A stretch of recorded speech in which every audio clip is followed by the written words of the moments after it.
우리 이미 일주 전에 같은 말씀 생각해 보았죠. 한 주간이 지났기 때문에 다시 한번 간단히 지난 시간에 생각한 말씀 정리해 보면, 우리가 이 세상을 살아가면서 사람을 가장 괴롭게 하고 힘들게 하는 것이 무엇인가, 아니 사람을 죽이기도 하고 살리기도 하는 것이 무엇인가 하는 것 생각해 보았어요. 그것이 뭐라고 했습니까? 우리 입에서 나오는 말이다 라고 했죠. 그러므로 우리는 살면서 많은 것들을 조심해야 하지만 특별히 우리 입에서 나오는 말을 조심해야 한다. 자, 그런데 말을 조심하기 위해서는 어떻게 해야 하는가? 말을 조심하는데도 여러 가지 많은 방법이 있겠죠. 그러나 우리가 말을 조심할 수 있는 가장 좋은 방법, 그것은 말을 적게 하는 것이다 라고 말씀드렸습니다. 자, 그런데 이 말씀을 들으면서 혹시 여러분 가운데 이런 생각을 하신 분도 있을 거예요. 말을 많이 하는 게 무슨 문제냐? 말을 잘 못하는 게 문제지. 말을 잘하기만 하면 아무리 많이 말해도 무슨 문제가 되겠는가 라고 생각하신 분이 틀림없이 있을 거예요. 그러나 그렇지 않습니다. 말은 항상 말을 얼마나 잘하느냐 하는 것보다도 말을 얼마나 많이 하느냐 하는 것이 항상 더 큰 문제가 돼요. 이 사실은 세상 사람들이 하는 여러 가지 많은 말들, 속담들을 통해서도 우리가 분명히 알 수 있어요. 이런 말이 있죠. 가만히 있으면 중간이라도 간다. 또 이런 말도 있습니다. 입만 다물면 누구나 반성자가 된다. 무엇보다 우리가 너무나 잘 아는 말이 있죠. 침묵은 금이다. 이런 모든 말들이 뭘 이야기합니까? 말을 잘하고 못하는 것도 중요하지만 그것보다 더 중요한 것은 말을 적게 하는 것이다. 아무리 말을 잘한다 할지라도 말을 많이 하다 보면 실수하게 되어 있다. 세상 사람들이 하는 말이나 속담만 그렇게 말하는 게 아니, 성경도 그렇게 말합니다. 특별히 우리가 지혜의 책이라고 말하는 잠언에 보면 그런 말씀들이 많이 나와요. 우리 한번 찾아서 같이 읽어보겠습니다. 잠언 17장 28절 말씀, 우리 같이 읽습니다. 미련한 자라도 잠잠하면 지혜로운 자로 여겨지고 그의 입술을 닫으면 슬기로운 자로 여겨지느니라. 잠잠하면 어때요? 말을 잘하고 못하고 상관없이 지혜로운 자로 여겨진다. 그의 입술을 닫으면 어때요? 슬기로운 자로 여겨진다라고 말하고 있어요. 잠언 10장 19절 역시 같이 읽습니다. 말이 많으면 허물을 면하기 어려우나 그 입술을 제어하는 자는 지혜가 있느니라. 방금 드린 말씀이죠. 말이 많으면 허물을 면하기 어렵다. 아무리 말을 잘해도 결국 허물이 생긴다는 거예요. 그러나 그 입술을 제어하는 자는 지혜가 있느니라. 한 구절 더 봅니다. 잠언 13장 3절 말씀, 시작.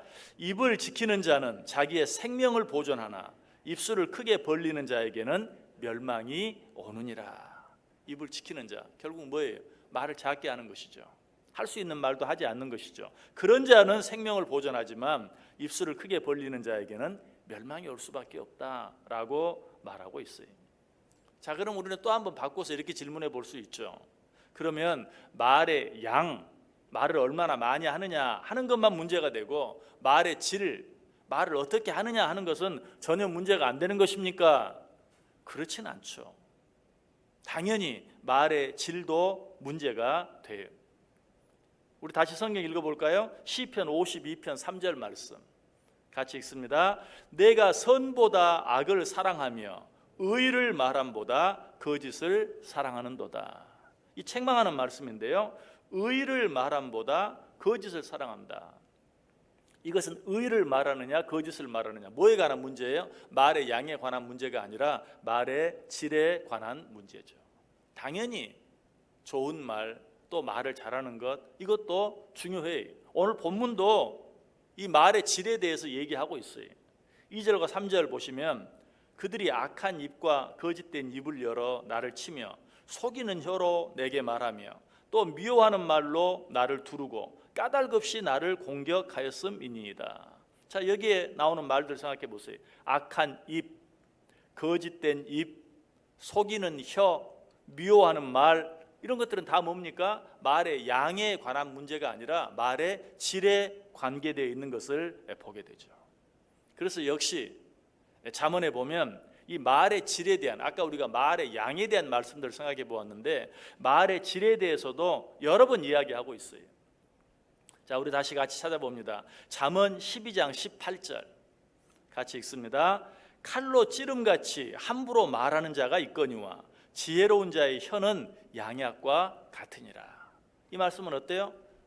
말의 양에 대한 게 아니죠. 말을 어떻게 하느냐, 말의 질에 대해서. 칼로 찌름같이 함부로 말하는 자가 있거니와 지혜로운 자의 혀는 양약과 같다라고 말하고 있어요. 또 읽습니다. 잠언 16장 24절 시작. 선한 말은 꿀송이 같아서 마음에 달고 뼈에 양약이 되느니라. 또 잠언 25장 11절 경우에 합당한 말은 아로 새긴 은 쟁반에 금 사관이라. 한 구절 더 읽습니다. 전도서 10장 12절 시작. 지혜자의 입의 말들은 은혜로우나 우매자의 입술들은 자기를 삼키나니. 자, 이 말씀들 다 어때요? 칼로 찌름같이 함부로 말하는 것, 또 선한 말, 그리고 경우에 합당한 말, 지혜자의 입의 말, 이런 말들은 다 어때요? 아름다운 말, 좋은 말, 말을 잘하는 것, 결국 말의 질에 대해서 이야기하고 있어요. 하나님께서는 잘못된 말로 다른 사람을 괴롭히는 것을 정말 싫어해요. 이 사실을 잠언 6장 16절과 17절 말씀을 통해서 잘 알 수 있어요. 제가 한번 읽어볼게요. 여호와께서 미워하시는 것 곧 그의 마음에 싫어하시는 것이 67가지이니 곧 교만한 눈과 거짓된 혀와 무죄한 자의 피를 흘리는 손과. 자, 여기 하나님이 가장 싫어하는 건 67가지가 있다. 그런데 그 가운데 첫 번째가 뭐라고요? 지난 주일에도 말씀을 드렸죠. 교만한 눈. 하나님이 제일 싫어하는 것은 교만이. 이거 우리가 너무나 잘 알고 있어요. 여러 번 말씀드렸어요. 자, 그런데 하나님이 가장 싫어하는 것 두 번째가 뭔가? 거짓된 혀. 우리가 잘못된 말을 하는 것, 거짓된 말을 하는 것, 악한 말을 하는 것, 이것이 하나님께서 두 번째로 싫어하는 것이. 그런데 그것보다 더 재미있는 사실은 하나님이 세 번째로 싫어하는 게 뭔가 하는 것이. 그건 뭡니까? 무죄한 자의 피를 흘리는 손. 제가 왜 이것을 재미있다고 표현했는가? 제 생각에는 이 순서가 바뀌어야 될 것 같아요. 첫 번째 하나님이 제일 싫어하는 것은 교만한 눈. 두 번째로 싫어하는 것은 무죄한 자의 피를 흘리는 손. 이거는 사람을 찔러서 상처나게 하고 죽이는 것이거든요. 그래서 두 번째로 무죄한 사람의 피를 흘리는 손을 미워하고, 그리고 세 번째로 거짓된 혀. 이래야 순서가 맞을 것 같아요. 그러나 성경은 그렇게 말하지 않아요. 내가 제일 싫어하는 것은 교만한 눈이고, 두 번째로 싫어하는 것은 거짓된 혀, 그리고 세 번째로 싫어하는 것이 무죄한 자의 피를 흘리는 손. 결국 뭐예요? 사람을 칼로 찌르는 것보다 나는 입으로 잘못 말해서 다른 사람을 괴롭게 하는 것을 더 싫어한다. 왜 그럴까요? 칼로 찌른 상처는 시간이 지나면 아물어요. 나아요. 그런데 말로 누구를 괴롭게 하고 힘들게 한 것은 어때요? 어쩌면 시간이 지날수록 더 나에게 상처가 되고 더 나를 힘들게 하고 그 아픔이 더 오래 가기 때문에 나는 무죄한 자의 피를 흘리는 손보다 거짓된 혀를 더 싫어한다라고 말하고 있어요.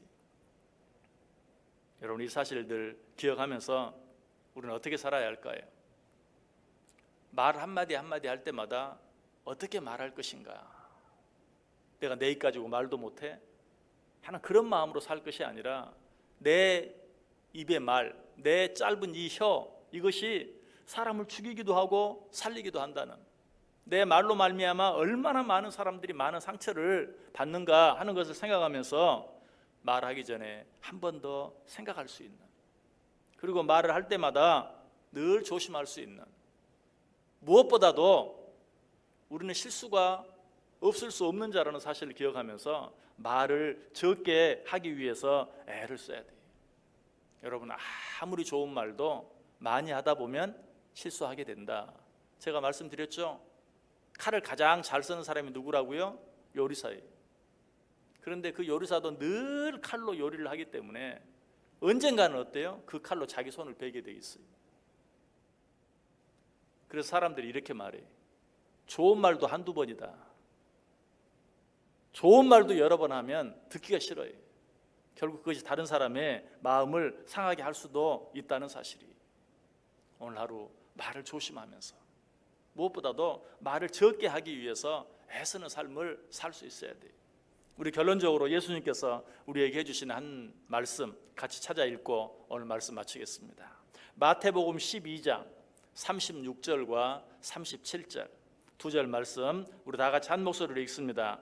내가 너희에게 이르노니 사람이 무슨 무익한 말을 하든지 심판날에 이에 대하여 신문을 받으리니 내 말로 의롭다함을 받고 내 말로 정죄함을 받으리라. 아멘. 여러분, 우리는 매사에 행동을 조심하죠. 왜?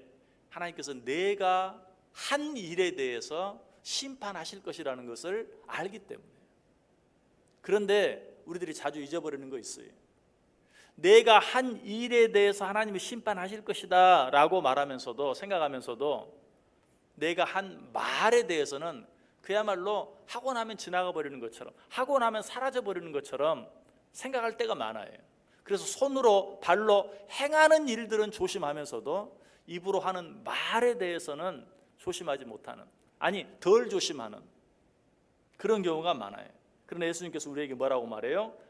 사람이 무슨 무익한 말을 하든지, 여러분 우리가 가끔 농담으로 그냥 지나가는 말로 하는 말도 있어요. 그러나 그런 말까지도 심판날에 이에 대하여 신문을 받으리니 내 말로 의롭다함을 받고 내 말로 정죄함을 받을 것이다.